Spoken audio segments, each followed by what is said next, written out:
Mm. When I switched it to the other way around, I got a way better appointment rate. I had a way better show rate. And our solds percentage went down a little bit, but we were selling more cars because we were getting more people in the door. Because you're paying people off of what you really want. You know what I'm saying? What they really need to focus on. No, I'm paying them off their performance. I'm paying them off of what they do. Absolutely.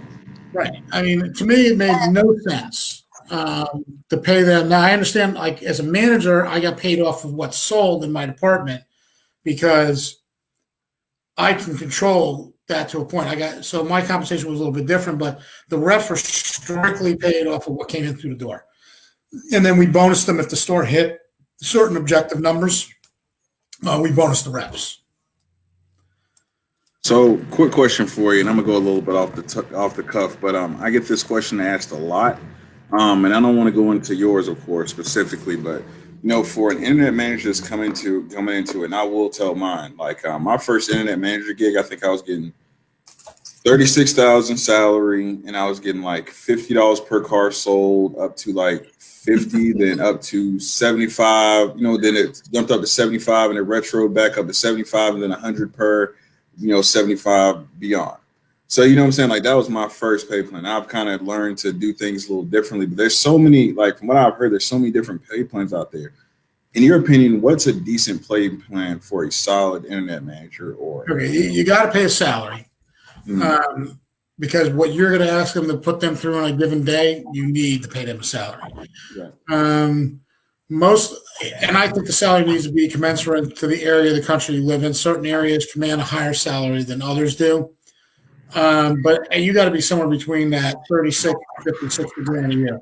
And I think a really good BDC manager that's running a good top of the line store, a group of stores that's producing, like we do between my two stores, probably 150 and 160 cars a month out of the internet department. And I'm compensated probably into the six figures for that production.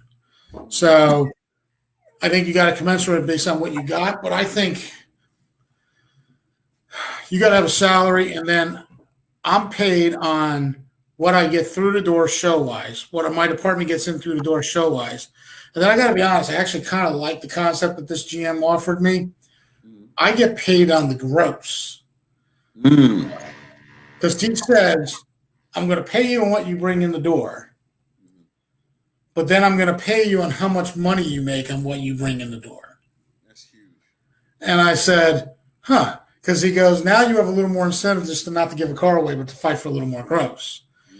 And I was like, okay. And I actually like this pay plan because I'll fight for that extra $300-500 that I might in the past, where if I was just paid like I got paid like you did initially. I got paid X amount per car up to X amount sold, and then it tiered up, and it was retro back to car one. It started out at $25 a car, then it went to $50 a car, then it went to $75 a car, then it went to $100 a car. So I could care less if I made any money. I could care less if every deal was a zero deal. I didn't care. I was all about got to get to that number. I got to chase that number. That's all I was worried about. So I kind of like the concept where I get paid on what comes into the showroom off of my department, but then I also get a piece of the gross profit as well, because it makes me fight for some money.